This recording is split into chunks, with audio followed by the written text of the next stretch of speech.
With the Earth's population constantly expanding and extending into even the most remote regions of the planet, it can be hard to imagine that people could disappear entirely off the face of the Earth, never to be seen again.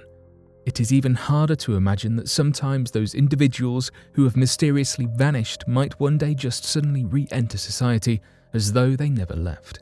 And yet, as strange as it sounds, this occurs more frequently than one might think. So today, here at Unexplained Mysteries, we will be diving into 3 cases where individuals appeared to vanish from the face of the Earth, only to reappear years later.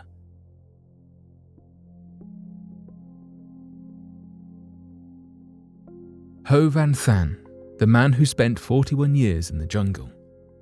In 1972, the country of Vietnam was still heavily involved in the Vietnam conflict, and had been for decades.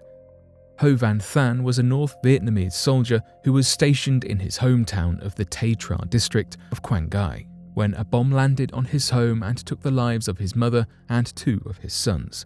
Panicked and only thinking of survival, he took his surviving 1-year-old son and disappeared into the surrounding jungle.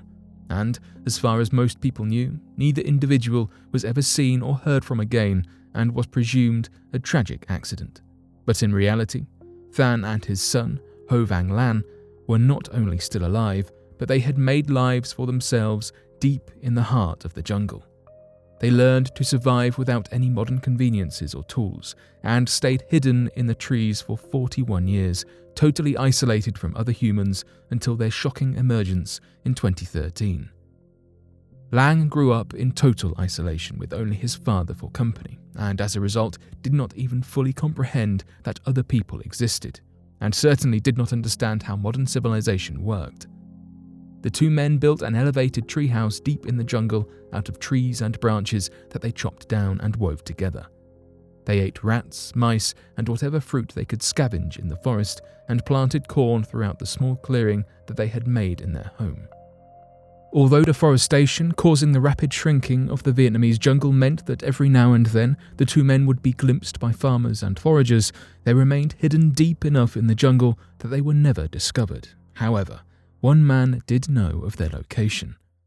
Than's son, Ho Van Tri, had survived the bomb that had destroyed the rest of his family and went searching for his father and brother in the jungle. Although he found them years after the Vietnam conflict was over, Than did not recognize Tri as his son, and refused to believe that it was safe to re-enter society. He preferred instead to live with Lang in the depths of the forest, and even tucked the supplies of salt, kerosene, and knives that Tri brought into the depths of their hut, where they remained untouched. Than and Lang continued in this fashion for decades, surviving off of the land and trusting Tri as their only visitor, until one day foragers venturing deep into the jungle found the 2 men and called local authorities, who convinced the men to return from the forest. It had been 41 years since they had last been exposed to civilization, and Than was 81 years old. After being coaxed out of their jungle homes, the government provided a house for the 2 men, since Than was a veteran of the conflict. However, the 2 men were never able to fully readjust to living amongst other humans, and Than remained convinced that the forest was the only safe place, often returning to its depths for hours or days at a time. Lang eventually moved out of the house in the village and into a small house on the outskirts of the jungle, where he could farm rice and be close to the trees that had been his home and protection for his entire life. Gabriel Nagy. Sometimes people go missing and are never seen or heard from again, leaving their families to conclude, after years of waiting, that they must have met some unfortunate end. This appeared to be the case with Gabriel Nagy, who disappeared from Sydney, Australia one afternoon in 1987. A devoted husband and father to 2 children, Nagy was an incredibly hard worker who supported his family by working successful construction jobs while attending accounting classes at night. On that fateful day, Nagy had spent the morning running errands in town and called his wife Pamela to let her know that he was on his way home for lunch. Pamela got his lunch ready, but when he did not return after several hours, she became increasingly worried, and that worry turned into outright panic when Nagy's car was discovered on the side of the road. The car was burned, and Gabriel was nowhere to be found. His distraught family was left to wonder what had happened and where their father and husband went. 2 weeks after his car was found, Nagy withdrew money from a bank in Newcastle, almost 100 miles from Sydney, confirming that he was out there somewhere and still alive. However, no other clues or leads turned up for over 2 decades, and his family had long ago lost hope that they would ever see him again. Finally, during preparations to declare Nagy officially dead after being missing for so long, a police officer combing public records one final time noticed that a man of the same name, who also went by Ron Saunders, had appeared in medical records from a recent surgery. The officer travelled to the location of the surgery in a town called Mackay, almost 1,000 miles from Sydney, and tracked down Nagy at last. It turned out that he had developed dissociative fugue as a result of the crash, resulting in retrograde amnesia that caused him to forget about his life prior to the accident.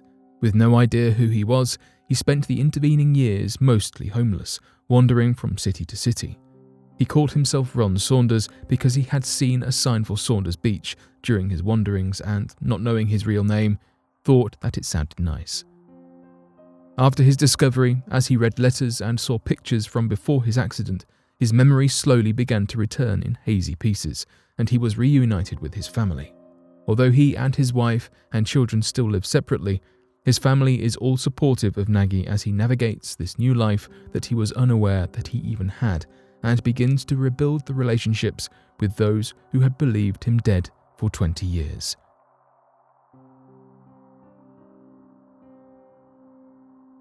Amber Smith, 2-year-old, disappeared.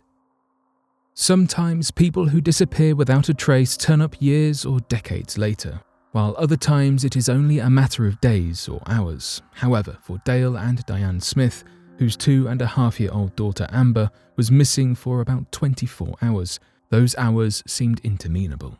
In early October 2013, Dale was at their home in Newaygo County, Michigan with Amber when he stepped into another room for mere minutes and, upon returning, was alarmed to find that Amber was nowhere to be found.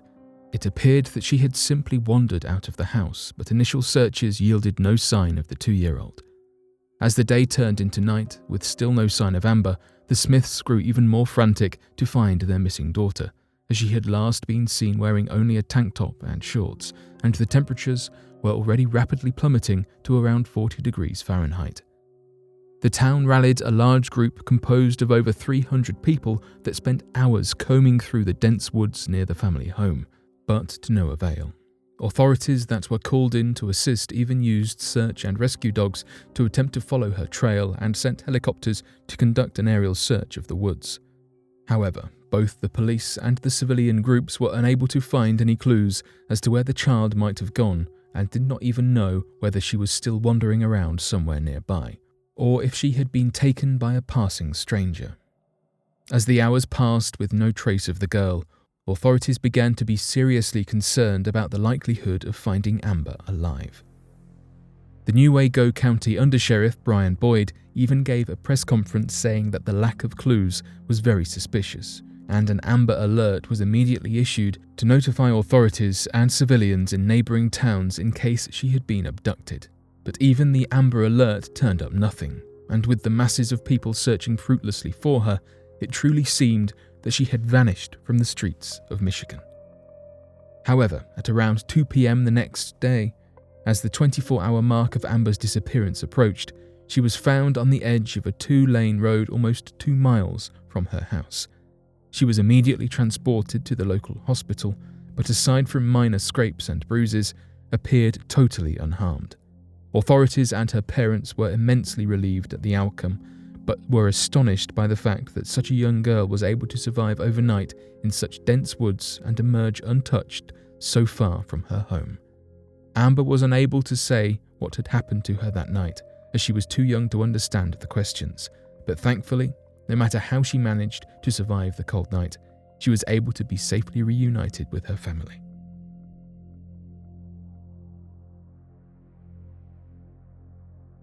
But what do you make of these mysterious stories?